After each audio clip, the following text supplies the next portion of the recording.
Ok, tá, a gente continua fechando esse assunto de atrito e as três leis de Newton e passando já para a parte de energia. Hoje eu vou tratar um pouquinho de atrito, fechando a aula de ontem, e depois vamos fazer a parte do experimento, tá?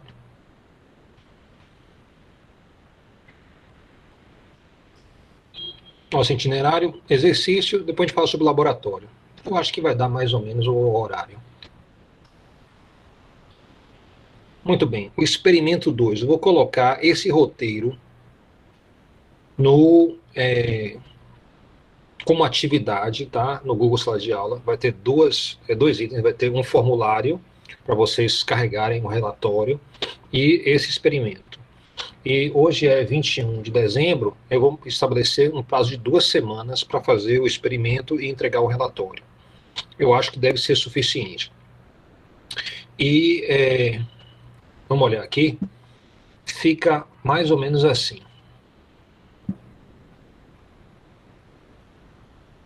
Ok. Então, você tem um modelo é linear, y igual a 1x mais a0. A gente já trabalhou isso naquela atividade número 1 de laboratório. E agora a gente vai fazer dois experimentos. Um de dois, você vai escolher. Um deles é o modelo para o lançamento oblíquo. Então você vai fazer um lançamento com um certo ângulo, vai filmar isso e fazer uma análise dentro do aplicativo Tracker, que a gente já falou sobre ele em outras aulas. O que vai comparar com o modelo, então, vai ser a velocidade y é igual a v0y menos gt. O tracker já faz a conversão para as velocidades. Então, quando você aprender a utilizar, que você for clicando em cada uma das chapas, ele vai traduzir para você as velocidades em função do tempo. Isso vai permitir que você faça um gráfico e que você faça um ajuste linear. Tudo isso o tracker faz, quase que automaticamente. Você vai assistir um vídeo, e nesse vídeo vai ter instruções, e vai fazer a maioria. O que ele não faz automaticamente? Essa parte aqui, ó. Pelo menos eu não achei até hoje. A gravidade experimental, que é seu objetivo para o experimento, determinar a gravidade, vai ser composta de um número principal, o g, mais ou menos um erro, né, um desvio na gravidade. Então, o principal objetivo desse experimento é determinar não só g, mas também o desvio em g. Isso é um certo desafio. Você vai precisar fazer, então, aquelas contas que a gente aprendeu a fazer para confirmar que seu g está correto e também obter o valor do erro em g.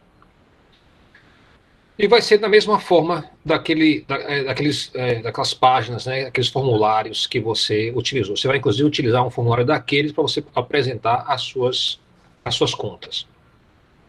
A outra possibilidade é você pode colocar uma bolinha em uma rampa. A rampa tem que ter mais ou menos de 1,5 metros para 2. Pode ser, por exemplo, em casa aqui eu tenho o trilho do boxe antigo, então dá para eu usar ele para botar uma bolinha e fazer ela correr. Então talvez você tenha um trilho desses em casa, de alumínio antigo, ou então tenha uma madeira que seja mais comprida, que tenha uma calhazinha. De qualquer jeito você vai poder explorar configurações para pegar uma bolinha e colocar para rolar a rampa abaixo. Tem opções, porque você escolhe uma ou outra, a depender do que você tem em casa, o que você pode lançar a mão. As orientações para filmagem, a gente já falou sobre ela. Você deve manter a sua câmera afastada, mas não tão afastada que os objetos ficam pequenos. Mas você quer uma certa distância para que não haja muita deformação devido à lente. E você também quer que o movimento ocorra em um plano perpendicular à linha que vai da câmera até o experimento. Então você quer que ele ocorra em um plano perpendicular. Então você não quer um ângulo, por exemplo, que a bolinha venha se aproximando ou se afastando quando você joga ou quando você deixa descer o plano inclinado. Ok? Depois ele vai ter, então ele falou sobre os dois modelos aqui, então tem o modelo para o lançamento oblíquo, modelo para o plano inclinado, orientações para o uso do tracker, inclusive onde é que você deve ir para você assistir os vídeos. Então, toda vez que você passa o mouse aqui nesses links, ó, ele vira é clicável, então você pode clicar e vai abrir uma aba no seu browser e você vai poder assistir o vídeo ou ver a orientação. Tem instruções do que fazer, o que clicar. Comenta sobre as dificuldades que você vai encontrar e propõe o ajuste linear. Pede que você determine G e que você determine também o de G. Okay? O G, você vai ver que tem uma forma de fazer um ajuste, né, no próprio aplicativo. Então, isso ajuda a tirar a equação da reta. Mas aí você tem que tirar o valor de G e depois tirar o valor do desvio. E pede, por final, que você repita o experimento 2 vezes. A gente nunca faz um experimento uma única vez.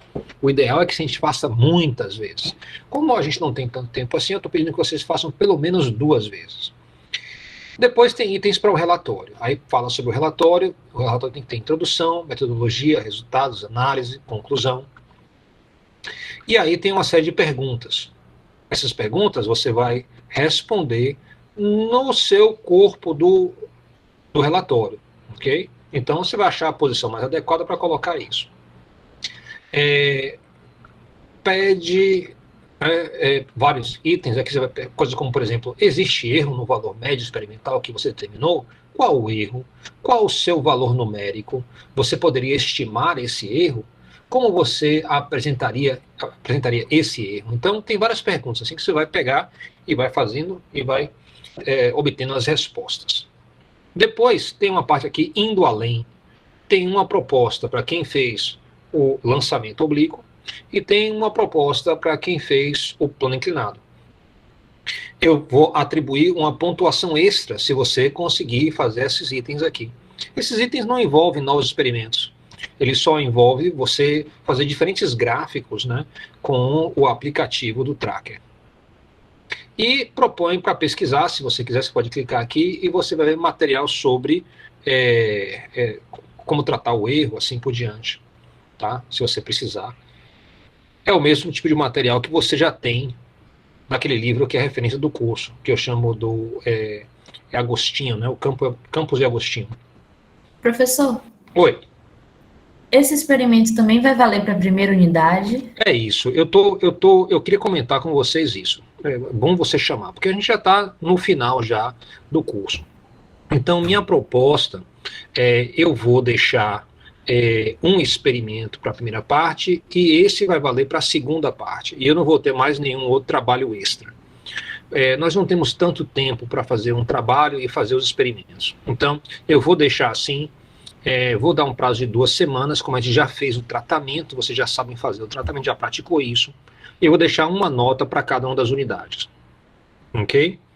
E aí a gente não vai ter um terceiro trabalho como era proposto no plano de disciplina. Beleza, professor. Eu acho até melhor também por questão da divisão da nota, senão cada experimento vai ficar valendo pouco ponto. E são trabalhosos, né? Sim, sim. Tá bom. Ok. Pronto. Então fica resolvido isso. E a gente pode voltar aqui para o material da aula. Muito bem. A gente falou sobre atrito, tá? A gente comentou sobre atrito estático e cinético na última aula. A gente falou sobre a questão de a importância da força normal, né? Quando você precisa colocar um peso maior sobre a roda. E nós falamos sobre definição, comparamos uma situação com a outra, falamos sobre a tabela, ok?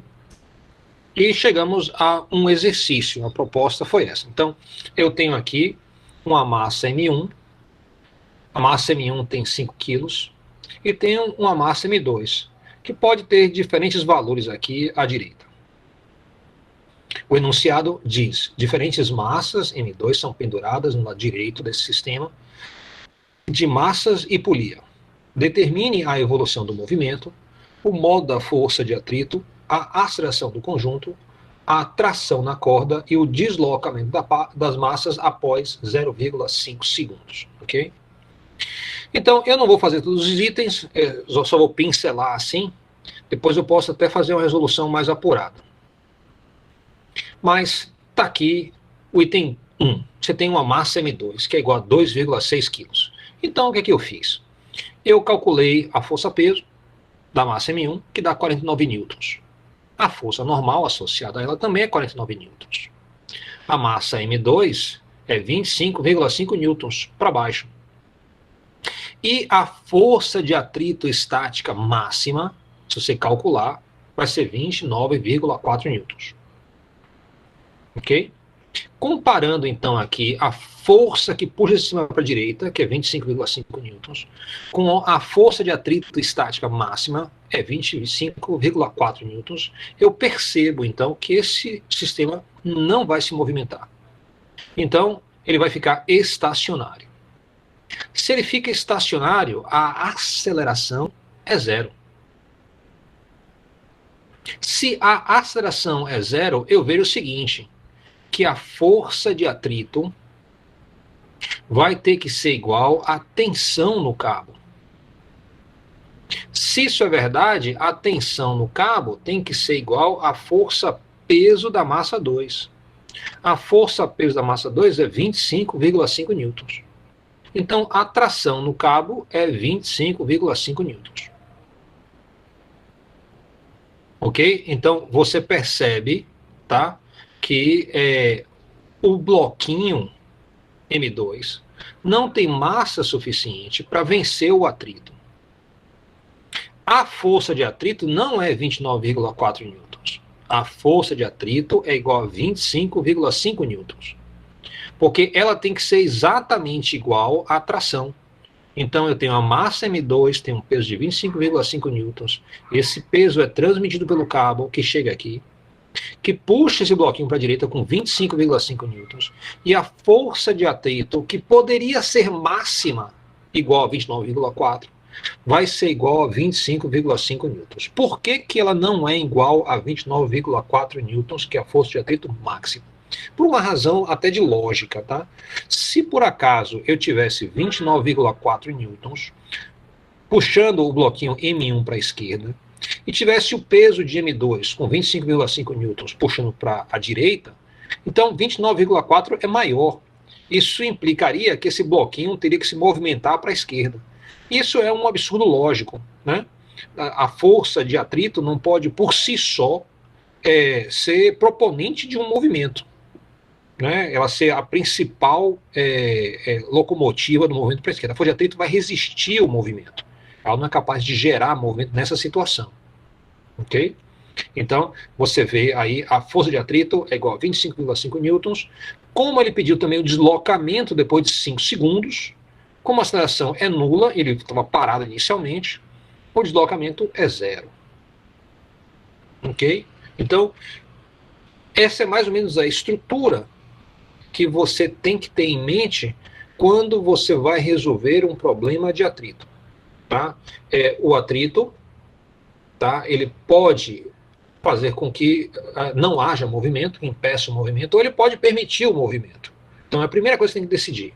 Quando você decide isso, você vai estar no domínio da força de atrito estática, ou, se não é essa situação, você vai ter no domínio da força de atrito cinética. Ok? Então, são duas situações que têm evoluções bem distintas. Passando para outra situação, eu vou aí para a quinta situação. Você tem a massa M2 é igual a 3,4 newtons. Aí, se você sai calculando aqui, o que você vai ter diferente? Na massa M1 tudo foi igual. O que mudou foi a massa M2. O peso dela vai ser 33,3 newtons. 33,3 newtons, obviamente, é maior do que 29,4 newtons. Então, vai ter um movimento aí que vai ser para a direita. Então, eu estou no domínio do atrito cinético. A força de atrito, então, vai ser quanto? Ok? Você tem que calcular. Você tem um coeficiente de atrito cinético aqui, de 0,4. Você tem a força normal, que é 49 newtons. Então, eu tenho 49 newtons vezes 0,4, que vai me dar 19,6 newtons. Essa é a força de atrito cinético, que vai estar para a esquerda. Ok? Eu não botei o Czinho aqui não, porque eu já tinha escrito cinético aqui em cima, bem grande. A aceleração vai ser quanto? Então, para a direita, você tem 33,3 newtons. Para a esquerda, você tem 19,6 newtons. Você faz a diferença dessas duas forças e divide pela massa somada.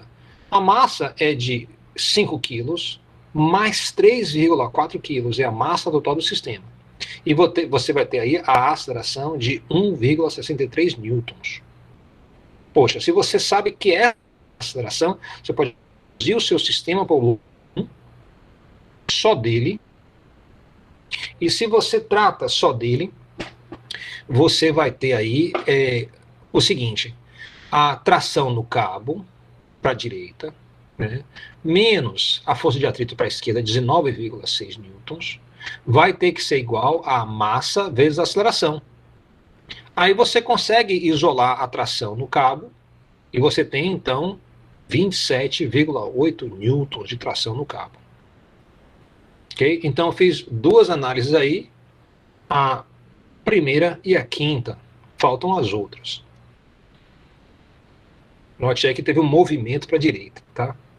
Eu não consegui fazer as linhazinhas não desaparecerem, elas desaparecem quando movimenta.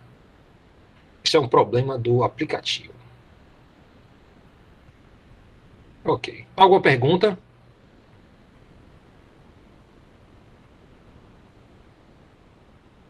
Professor, Diga.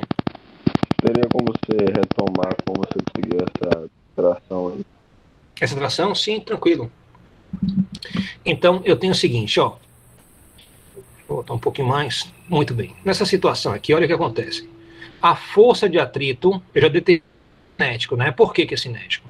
Porque para a direita eu tenho 33,3 newtons, que é maior do que a força de atrito estática máxima, que é 29,4. Pronto. Então eu já sei que vai ter movimento. Se eu sei que vai ter movimento, eu tenho que calcular a força de atrito cinética. Como é que eu faço isso?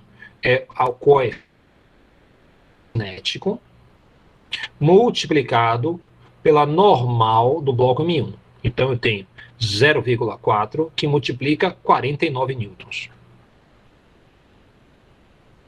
Aí eu vou ter então essa força de atrito cinética. Ela vai entrar no lugar do 29,4 newtons, porque eu tenho movimento. Agora, para calcular a aceleração, eu tenho 33,3 newtons para a direita e para a esquerda eu tenho 19,6 newtons. Lembre sempre que eu passei agora para o domínio cinético. Eu faço a diferença e eu vou ter então uma força resultante para a direita. É essa força que vai acelerar os dois blocos, M1 mais M2. Acelera o meu sistema. Lembra que eu defini o sistema como sendo o bloco M1 e o bloco M2, os dois juntos. Então, se eu calcular a aceleração, eu vou ter 1,63 newtons. Falta a tração, tá, no cabo. Como é que eu faço isso? Eu reduzo o meu sistema para o bloco M1. Aí vale, a soma de todas as forças é igual a massa vezes a aceleração. Olha, a massa eu tenho, M1. É igual a quanto? A 5 quilos. Ok? Então vai ser 5 quilos que multiplica a aceleração. Então vai ser 5 quilos que multiplica 1,63. Isso tem que ser resultado das somas das forças. Tem que dar justamente 5 vezes 1,63 vai dar 8,15, né, newtons. Ou seja, a massa vezes a aceleração para o bloco M1 vai dar 8,15 newtons. Ou seja, na hora que eu somar a tração com a força de atrito, tem que dar 8,15 para a direita. Ou seja, se para a direita eu tenho 8,15 e para a esquerda 29,4, a tração tem que ser a soma desses dois números, né? É verdade isso? Não. Para a direita eu tenho 8, 29,4.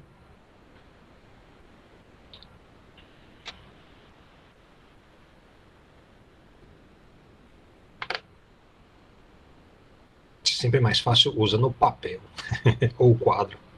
Então tá aqui.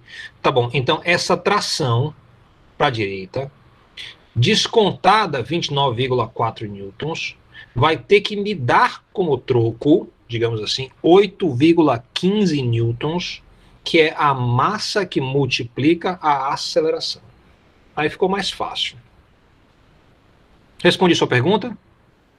Respondeu. Ok. Alguém tem mais alguma pergunta?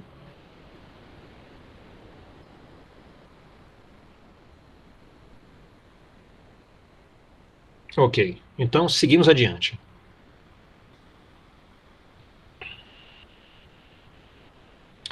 Trabalho e energia cinética e potencial. A gente falou um pouquinho sobre na última aula. A gente falou sobre a bicicleta que sobe aqui a rampa, né? Chega do outro lado, desce, transforma energia cinética em energia potencial.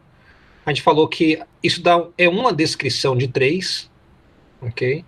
E o nosso caminho, então, passa por cinemática, lei de Newton, trabalho e energia. São três descrições distintas para as situações da mecânica.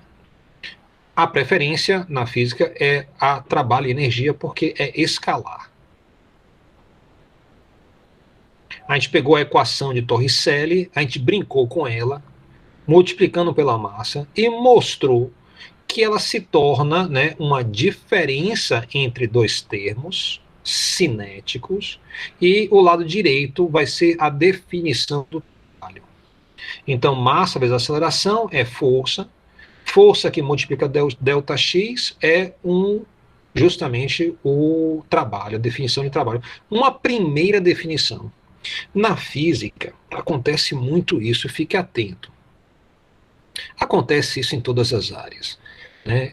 Você passa uma vez com uma definição simples, depois você passa uma segunda vez com uma definição já mais forte, e você vai caminhando progressivamente para a definição definitiva, ok? Então, isso é comum, e a gente não parte logo, às vezes, para a definição definitiva, porque ela não é tão intuitiva.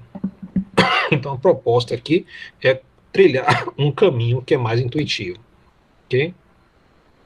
Muito bem. Então, se você pega essa expressão, né, ela já é o teorema trabalho-energia, que é o assunto do capítulo 6.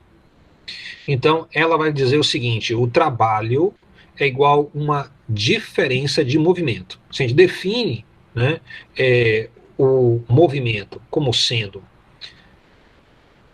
a variável K, né, de energia cinética, a energia cinética é definida como 1 meio de mv ao quadrado, você percebe aqui que isso aqui é K avaliado no final, e esse outro termo aqui é K avaliado no início. Ou seja, eu tenho aqui energia cinética final menos a energia cinética inicial é igual a força vezes o deslocamento. Tá? Então, essa definição de trabalho é uma primeira definição, a gente vai estar melhorando ela progressivamente. Se eu pego aqui e olho a última situação que a gente viu no finalzinho da última aula, você tem aqui, ó, o trabalho é igual a Fx, a componente x da força, vezes o deslocamento. E todo mundo sabe que componente x quer dizer módulo que multiplica o cosseno do ângulo. Agora, olhe bem essa expressão aqui. Quais desses termos aqui pode ser positivo ou negativo para essa situação descrita aqui? O ângulo não? O ângulo pode ser positivo ou negativo. Para essa situação descrita, ele é menor do que 90. Então, o cosseno do ângulo vai ser quanto? Positivo ou negativo? Positivo. Positivo. Então, para essa situação, você vê que o trabalho é forçosamente positivo, porque o deslocamento é para a direita, eu estou no sentido positivo do eixo X, então o deslocamento para a direita é positivo. O cosseno do ângulo, tá? Vai ser, então, o θ, na verdade, esse ΔX sempre vai ser positivo, né? Então, esse θ aqui vai depender do ângulo, esse ângulo é menor do que 90 graus, então o cosseno vai ser positivo, ou seja, o trabalho nessa situação é positivo. O que o trabalho positivo quer dizer? Quer dizer o seguinte: essa força atuou em deslizar esse bloco para a direita. Ou seja, a gente diz que esta força realizou o trabalho de levar o bloco da posição A para a posição B. O deslocamento é justamente o ΔX. onde θ é o ângulo entre os vetores de força e deslocamento. Então, o vetor de deslocamento aqui é um dimensional, então eu estou chamando de ΔX. Note agora que eu vou movimentar ele para a direita. Ó. Tá vendo? O trabalho é positivo. O cosseno do ângulo é maior do que zero. Se eu olho outra situação onde a força está puxando para trás, se esse bloquinho sair de A para B, é óbvio que essa força não foi responsável. Deve ter outra força que não mostraram aí, puxando esse bloquinho para a direita. Não é por isto que eu não posso fazer a pergunta de qual é o trabalho realizado pela força F nessa situação. Pode ter outra força aqui, uma força S, uma força H, puxando para a direita, que eu não estou vendo. Mas eu posso perguntar qual é o trabalho realizado por essa força. Quando você for fazer a conta, porque o ângulo é maior do que 90 graus, você vai perceber que esse valor aqui vai ser negativo. Então eu tenho F, o ΔX é positivo, o cosseno do ângulo é negativo, então o trabalho é negativo. Isso só quer dizer o seguinte, que embora eu faça a pergunta quanto a F, eu sei que tem outras forças atuando na situação, e eu sei então que o F não é estritamente, F está sendo vencido, então a gente diz assim que o trabalho foi negativo. É bom você começar, desculpe, a ir se acostumando com essas definições, tá bom? Muito bem. E se você generaliza para 3 dimensões, você vai ter o seguinte. Eu repetia a equação aqui, aquela equação, mudando só o índice. Então eu tenho essa equação em x, essa equação em y, essa equação em z. E eu posso então escrever isso como o seguinte, a massa vezes o módulo da velocidade ao quadrado sobre 2, menos a massa vezes o módulo da velocidade inicial sobre 2, vai ser igual a o produto escalar entre a força e o deslocamento ΔL. Então, como é que você faz um produto escalar? Tá? O produto escalar entre a força e o deslocamento vai ser o componente x da força vezes o deslocamento x. Está aqui, primeiro item. Somado com o deslocamento y, ou desculpa, com a força, componente y da força, multiplicado pelo deslocamento em y, está aqui esse item. Mais a força em Z, aqui tem um erro de digitação. Deixa eu corrigir isso. Eu não vou poder corrigir agora. Deixa eu ver se eu faço rapidinho.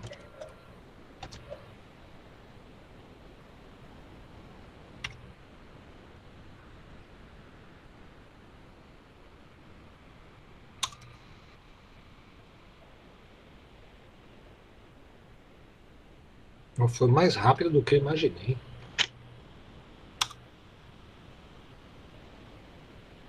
Pronto, tá beleza. Muito bem. Então, você tem aí os componentes. Produto escalar é uma operação de 2 vetores, cujo resultado é um escalar. Okay? Então, à direita você tem o escalar.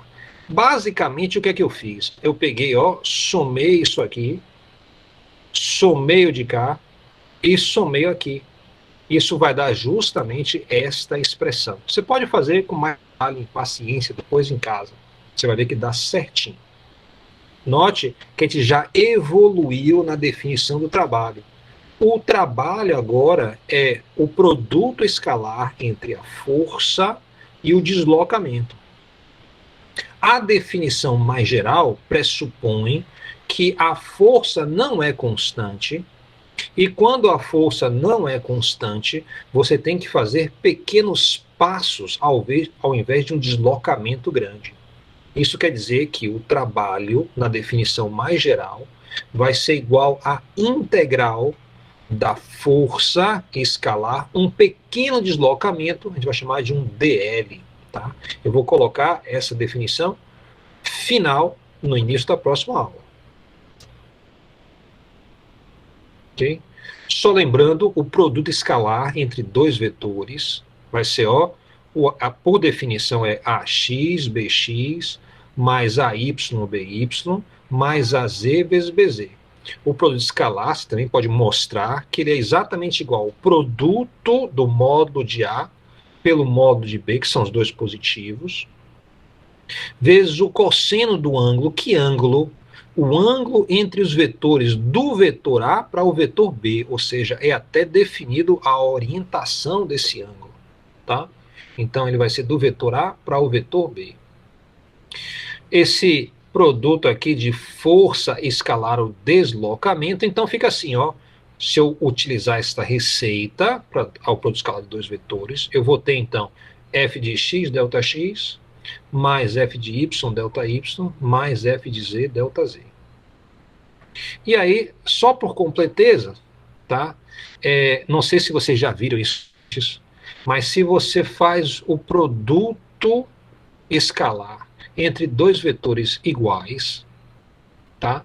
Então, você vai ter, o primeiro vai ser Vx ao quadrado, primeiro componente, mais Vy ao quadrado, mais Vz ao quadrado. Isso aqui, por Pitágoras, nada mais é que é o módulo da velocidade ao quadrado. Então, tanto faz você falar o módulo da velocidade ao quadrado, como V escalar V é a mesma coisa. Ok? Então, está aqui a definição, W é igual a F escalar deslocamento. Utilizando essa receita aqui, então também é verdadeiro que o trabalho é o módulo do vetor F vezes o módulo de deslocamento vezes o cosseno do ângulo entre os dois. Então, você vê na matemática a origem dessa expressão. Produto escalar. Módulo do primeiro, módulo do segundo, cosseno do ângulo entre os dois. Ok? Energia potencial. Então, a gente aproveita logo para apresentar a ideia de energia potencial. Eu vou concentrar em duas situações específicas. Na esquerda aí, você tem uma moça e tem um morro atrás dela. Tá? Ela vai subir esse morro. Se ela sobe o morro, vai ter uma força gravitacional. Atrelado a essa força gravitacional, tem sempre uma energia potencial, nesse caso, gravitacional. Então, a gente vai falar sobre energia potencial gravitacional, ou da esquerda. Outra energia potencial que vai ser de interesse para a gente vai ser a energia potencial elástica. Então, eu tenho aqui, ó, uma massa presa a uma mola, ok? Essa mola tem uma constante elástica, é um K, tá? Isso vai dizer quantos newtons por metro essa mola tem associada a ela. Isso quer dizer que se você estica ela 1 metro, você vai ter que usar tantos newtons para conseguir isso. Então, cada uma das molas sai de fábrica com características específicas e o que especifica a mola é o valor da constante elástica dela, que depende, claro, do material de fabricação, do formato, assim por diante, número de espiras. Isso tudo entra aí. Mas para a gente, na física, o que importa é o valor de K dela. E você tem aí o seguinte, a energia potencial da mola é dada como sendo 1/2 da constante elástica multiplicada pelo deslocamento elevado ao quadrado. Ok? Então, se você considera a posição inicial 0, você vai ter 1/2 de kx ao quadrado. Se você tem a posição inicial da mola diferente de 0, aí fica a seu critério. Isso pode ser escrito como sendo 1/2 de k vezes a quantia de x menos x0 elevado ao quadrado. Ok? Então, cada uma das forças que você jamais identifique na sua vida vai ter uma expressão de energia potencial atrelada à força. Ou seja, toda força tem uma expressão de energia potencial atrelada. A gente pode mostrar como obter essas expressões, ok? É possível isso, mas principalmente a gente quer determinar isso experimentalmente. Então, as energias potenciais foram inicialmente determinadas experimentalmente. Hoje em dia a gente consegue mostrar através de cálculo também, ok? Mas ela é uma coisa de natureza experimental. Cada força, então, tem uma situação. Então, se eu pego aqui, ó, levo a moça daqui de baixo até aqui em cima. Quem realizou o trabalho aqui? Eu vou perguntar. Qual é o trabalho realizado pela força gravitacional? Note que a força gravitacional aí está puxando para baixo e a moça foi para cima. Então, novamente, a gente tem essa situação, né, de que a situação foi, a força foi vencida. Né? Esse trabalho não é espontâneo. Do lado de cá, eu tenho o seguinte, a força elástica, FK, é igual a menos K, x menos x0, tá? Então, conforme eu puxo a massinha para a direita, ela sofre uma força, tá? Exercida pela mola, que tenta puxar ela de volta para a posição x0. Então, está na posição x0 e eu estiquei ela puxando. Então, a força que a mola exerce aumentou. Não estou mostrando aqui, tá? A força, né, que foi utilizada para levar a mulher lá para cima. Não estou mostrando a força que eu usei para puxar o bloquinho para a direita. Eu estou concentrando na força da gravidade e na força elástica. Note, né, se você bota x igual a 0 nessa expressão para força elástica, a força elástica fica igual a menos K vezes x. Então, o x aqui, tá? Nessa situação, o x é positivo.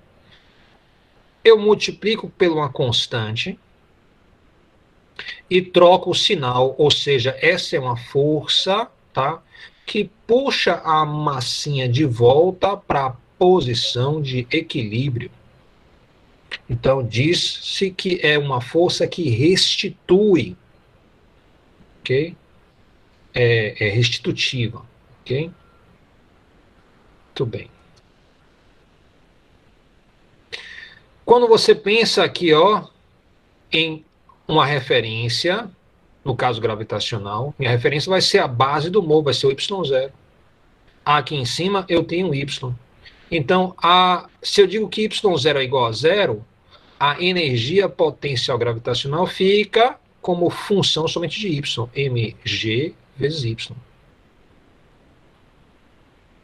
Lembro sempre que a energia potencial, eu coloquei aqui à direita, em cima, tem unidade de Joule no SI, tá?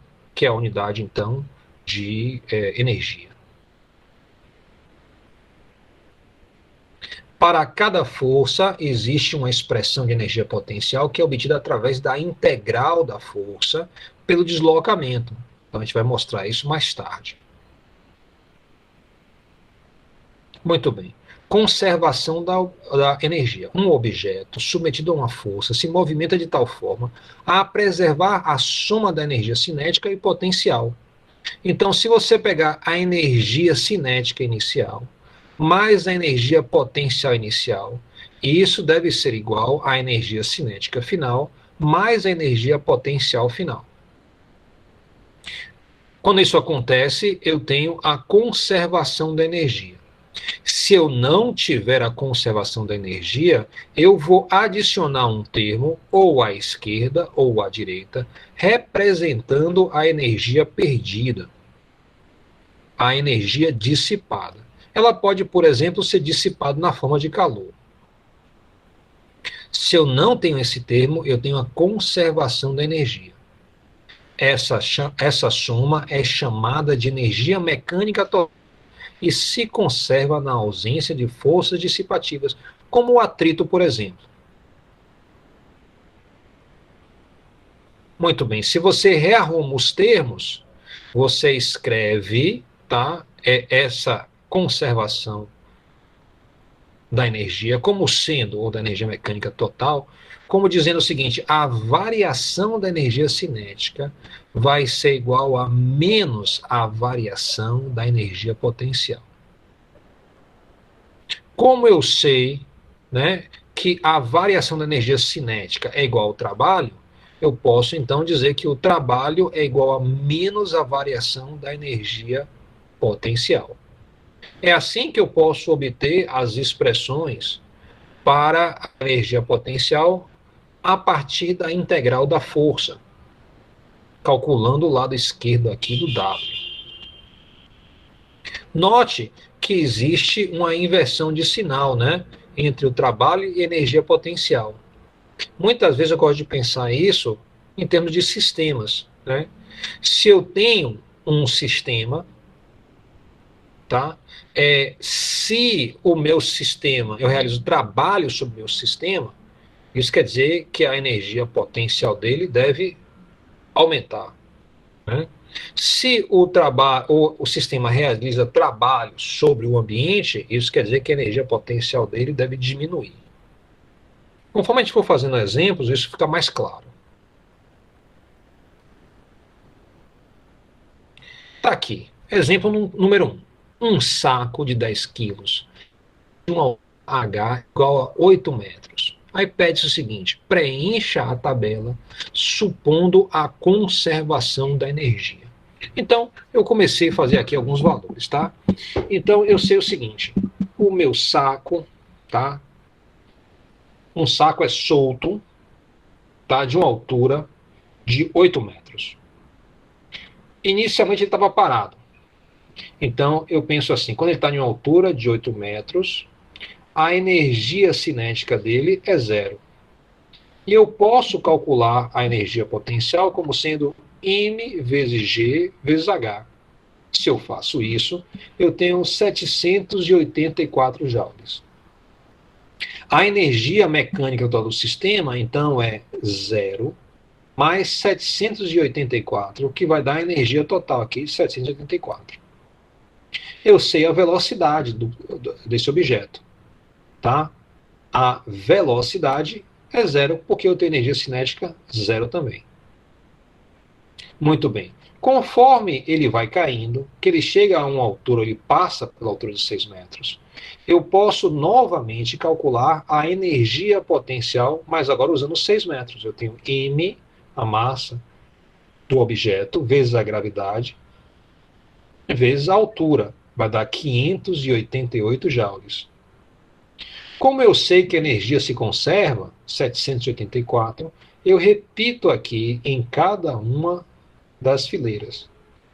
Eu estou supondo que não há dissipação, não há uma força de arrasto devido ao ar, por exemplo. Eu estou ignorando essa perda.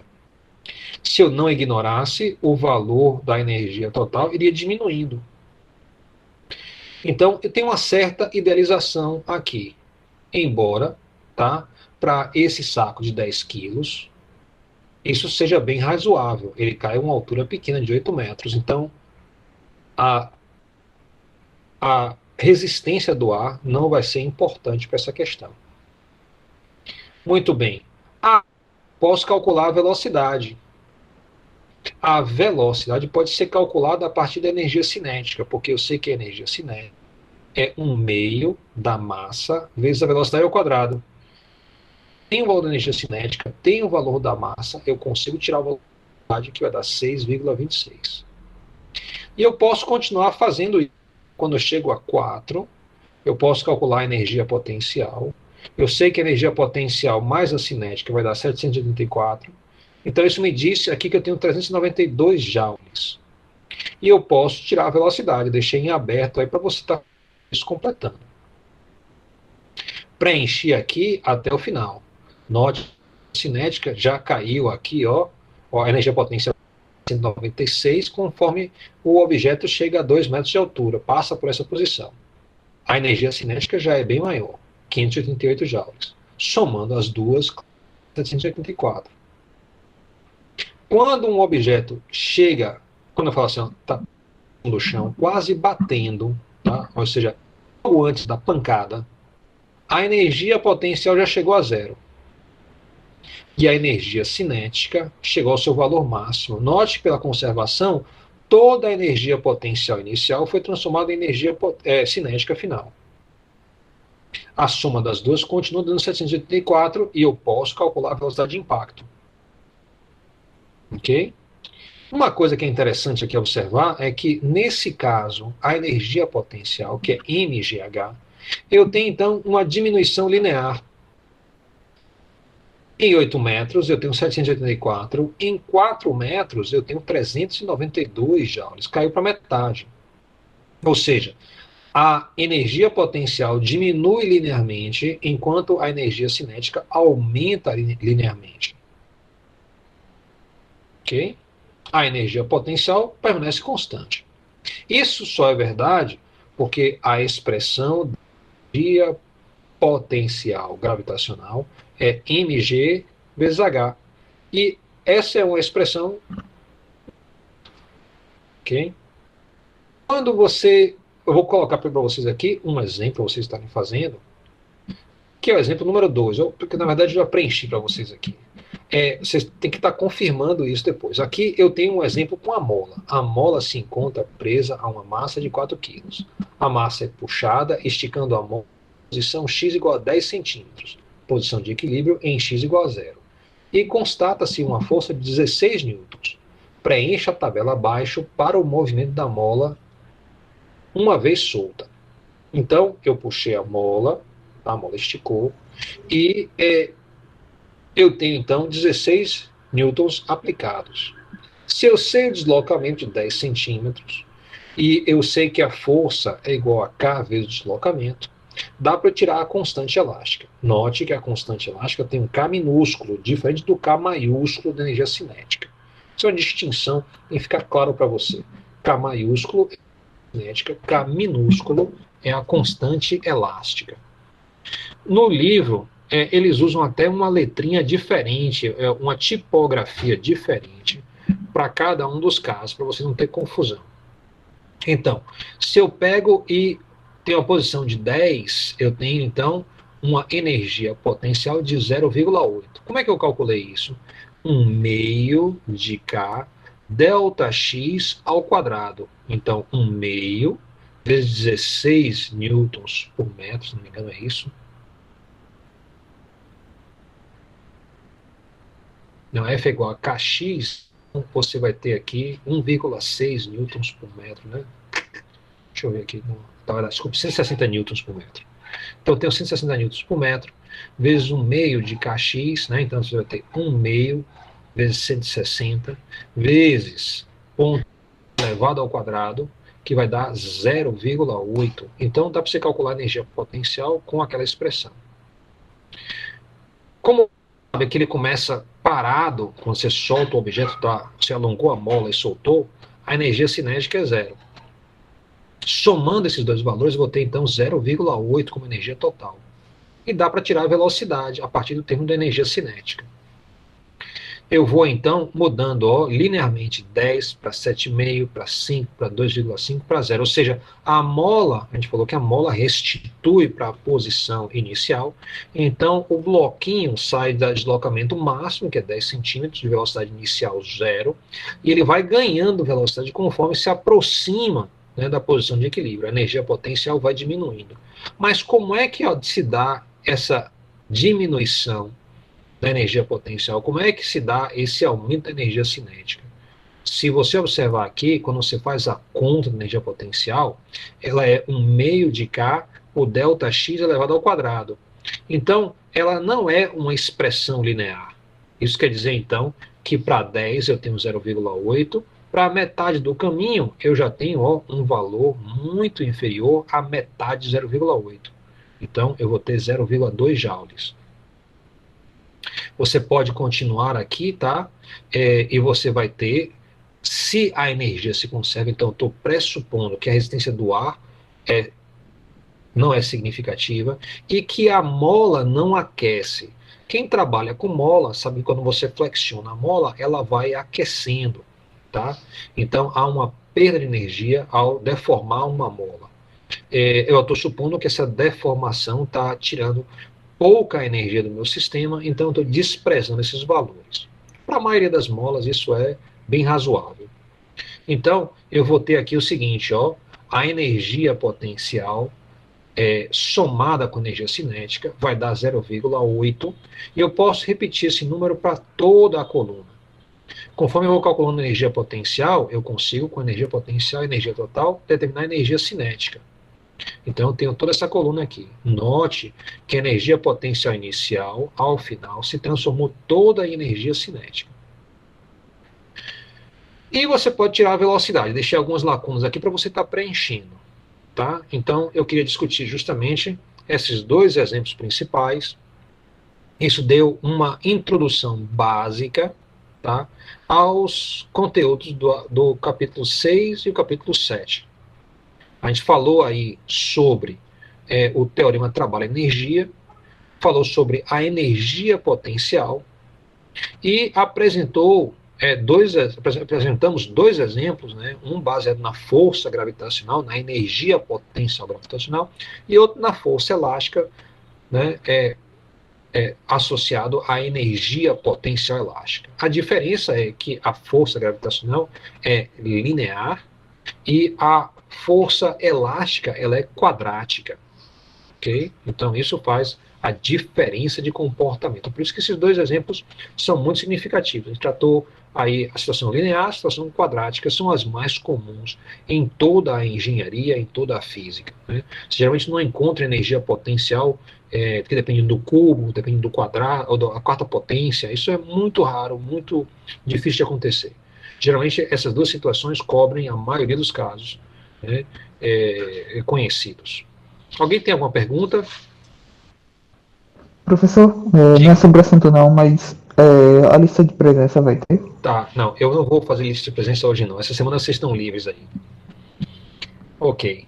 A gente está com um grupo bastante estável que está acompanhando as aulas. A gente está sempre fazendo aqui por volta de 17, 18 alunos. Né? Então a gente está aí com 29 hoje, até mais do que o normal. Ok. Muito bem. Perguntas, dúvidas?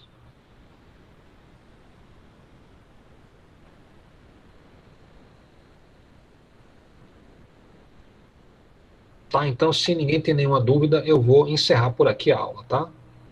Muito bem, minha gente, boa noite para vocês, viu? Tchau, professor, boa noite. Tchau, tchau. Muito obrigado pela aula, professor. Agradeço a paciência de vocês, viu? Tchau, tchau.